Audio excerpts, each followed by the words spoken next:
যদি শিরক না করে থাকো। এইটা কথা বিচারের মাঠে বলবেন, দুনিয়াতে এই কথা বললেন না। কেননা বাংলাদেশের ইতিহাসে বা বাংলাদেশের মাটিতে এমন কোন ছেলে জন্ম নেয়নি এ যাবৎ যার একটা মুখের গান বাংলাদেশের ছেলে মেয়েরা তাদের স্কুল কলেজে বলবে। এটা বাঙালিদের জন্য দুঃখজনক ব্যাপার।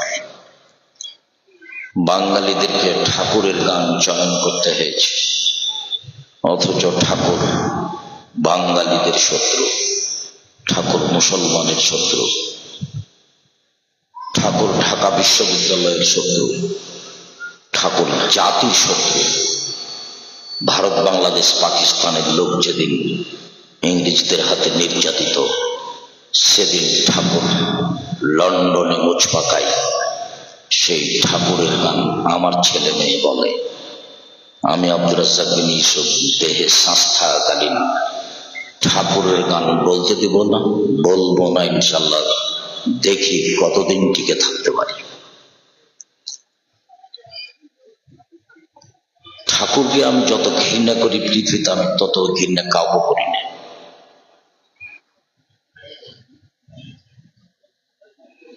ঠাকুর যতবার বলেছে ও কালিমা তোমার আকাশ, ও কালিমা তোমার বাতাস। কালিমার আকাশ বাতাস নয়, আমাকে ভুল বুঝাবেন না। আপনার বিদ্যাকে আমি কবর দিতে এসেছি। 90 সাল থেকে আপনার বিদ্যাকে আমি আমার পায়ের নিচে রেখেছি, আপনি মনে কিছু নেবেন না।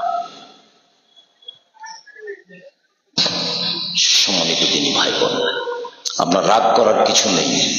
বাঙালি মানুষ আপনি, আপনার রাগ করার কি আছে? আপনার জীবনটাই শিরকের সাথে জড়া। আমি তো দিবস পালন করলে মক্কা বিজয়ের দিন করতাম। আমি মুসলিম, আমি যদি কোনো দিবস পালন করতাম তো কোন দিন করতাম? আমি মক্কা বিজয়ের দিন করতাম। আমার মুসলমান হিসাবে দিবস পালনের দিন মক্কা বিজয়ের চেয়ে আমার কাছে কোনো দিন পছন্দনীয় নয়। সাথে সাথে আমি যদি শহীদ মিনার তৈরি করতাম, কার করতাম? হামজার করতাম।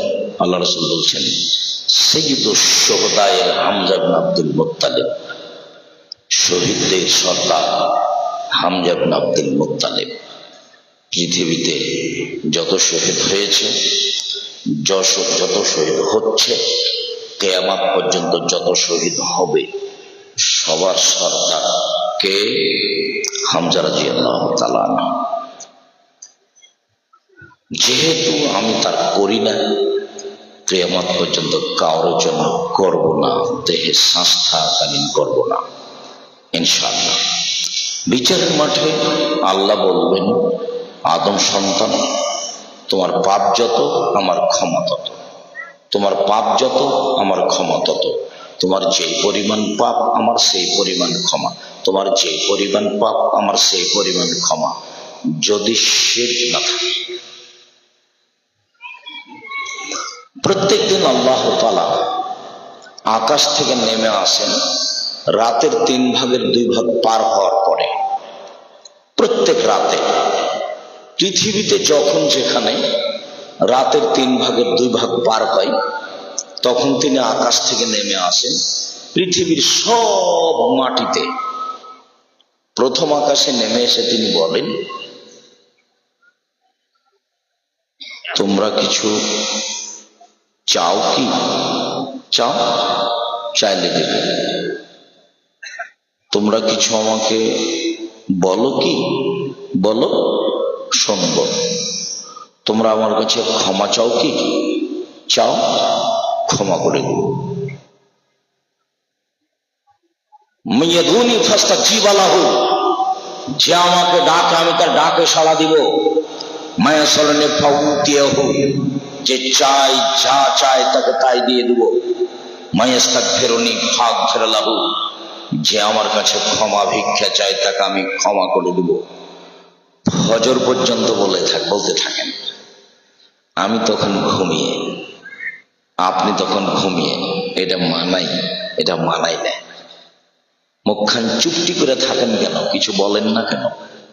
মাল্লাম ইয়াসালিল্লাহ ইয়াগজাব আলাইহি, যে ওর কাছে চায় না তার উপরে ও অসন্তুষ্ট হয়, আর যে চাই তার উপরে খুশি হয়।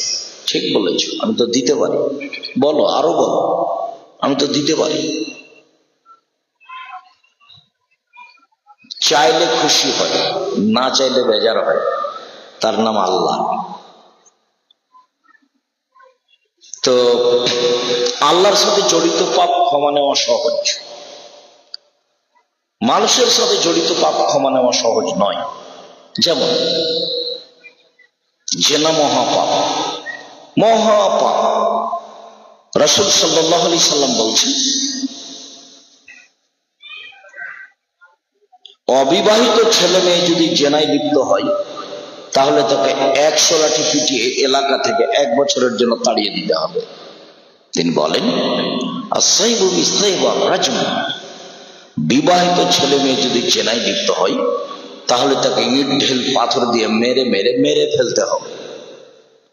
বিবাহ করার পরে জেনায় লিপ্ত হলে তার বেঁচে থাকার কোনো পথ নেই।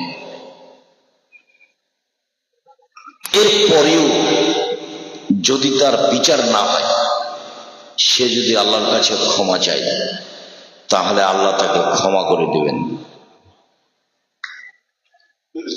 তিনি গফফার, ক্ষমা করার জন্য প্রতীক্ষমান আছে। মাইয়াস্তাগফিরুনি ফাগফির লাহু, কে আমার কাছে ক্ষমা চাই তাকে আমি ক্ষমা করে দেব। যতবার ক্ষমা চাইবে ততবার আমি ক্ষমা করে দেব। আমার ইজ্জতের কসম, আমার সম্মানের কসম, আমার মর্যাদার কসম, আমার উচ্চতার কসম, আদম সন্তান যতবার আমার কাছে ক্ষমা চাইবে ততবার ক্ষমা করে দেব। পাপ যত বড়ই হোক না কেন আমি পরোয়া করি না।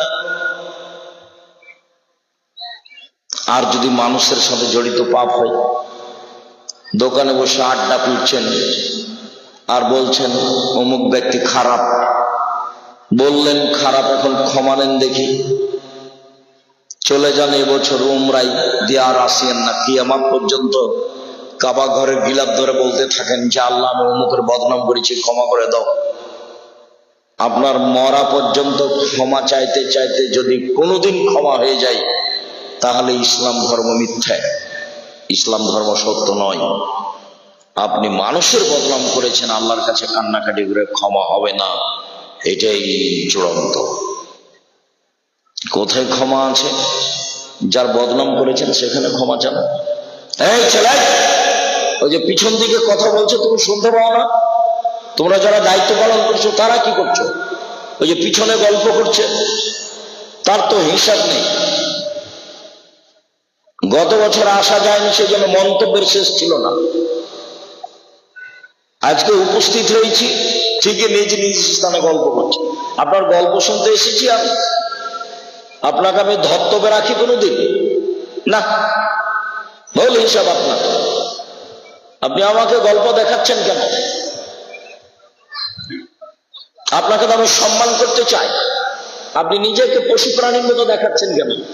বুঝেও বুঝে না ওরা, অন্তর আছে বুঝে না, দেখেও দেখে না ওরা, চক্ষু আছে দেখে না, শুনেও শোনে না ওরা, কান আছে শোনে না। উলাইকা কালাম, তারা পশু প্রাণীর মতো, তারা গরু-ছাগলের মতো, তারা কুকুর-শিয়ালের মতো, ভালো মজার বরং তার চেয়ে খারাপ। কি বুঝাতে চান আপনি? এই কথা তো আমি বলিনি।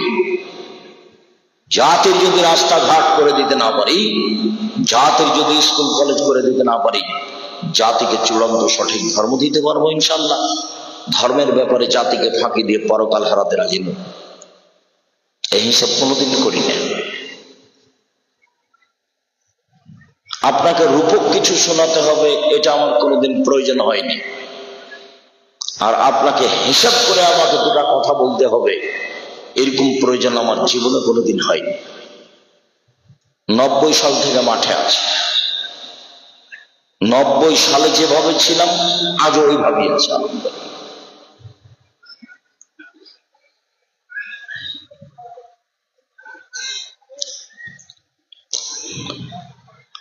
আমি যে বসে থেকে মাথায় হাত দিয়েছি এই কথার আগে যে আমি কিছুই বলিনি তা নয়, আমি বলেছি যখন আসবে সামনে তখন কি করবেন, দাঁড়িয়ে সম্মান জানাবেন।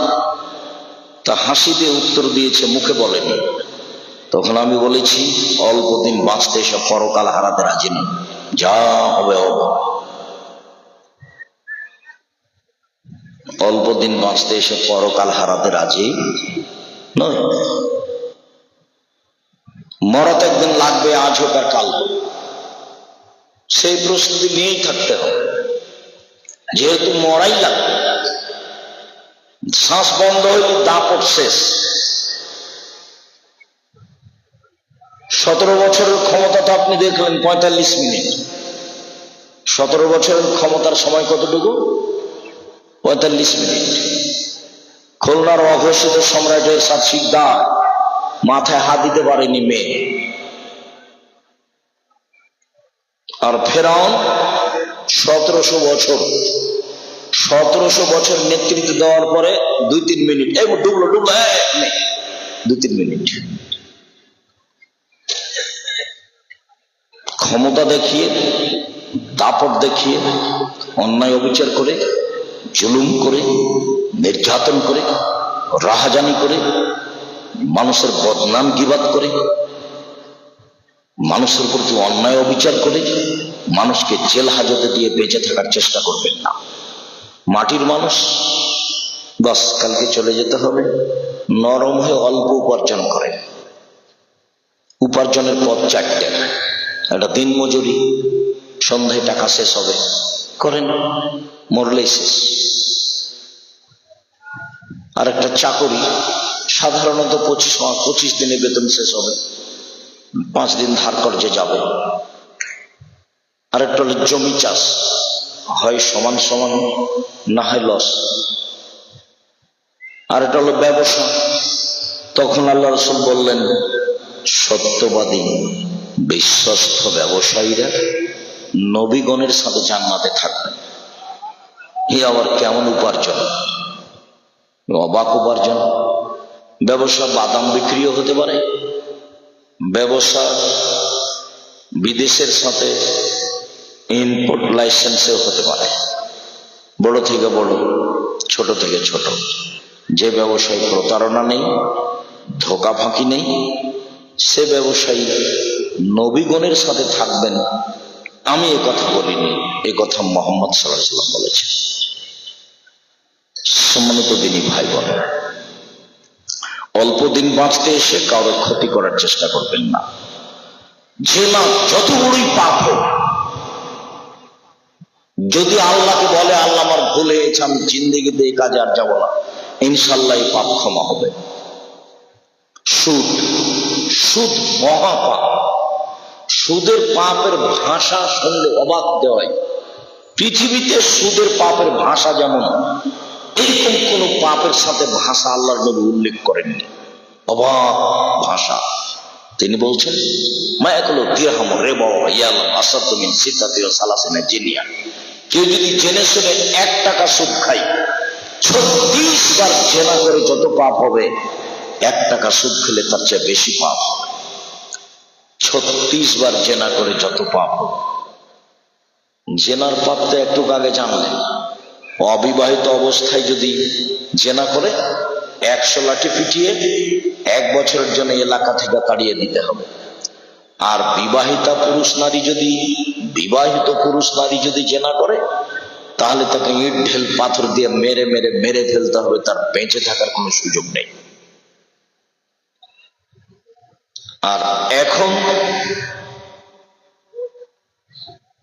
রাসূল সাল্লাল্লাহু আলাইহি ওয়াসাল্লাম যেভাবে বলছেন, তাতে মানুষ যদি 1 টাকা সুদ খায়, 36 বার জেনা করলে যত পাপ হবে, 1 টাকা সুদ খেলে তার চেয়ে বেশি পাপ হবে। আবার তিনি বলছেন, আর রিবা 70 জুজা আইসারহা আইন রাজুল উম্মাহ। সুদের পাপের 70টি ভাগ রয়েছে, ছোট থেকে বড়, বড় থেকে ছোট। সবচেয়ে ছোট পাপ হলো মার সাথে জেনা করলে যেমন পাপ হয়। দেখেন তো ভাষা। পৃথিবীতে সবচেয়ে মহাপাপ শিরক, কিন্তু ভাষা এরকম হয়। পৃথিবীর দ্বিতীয়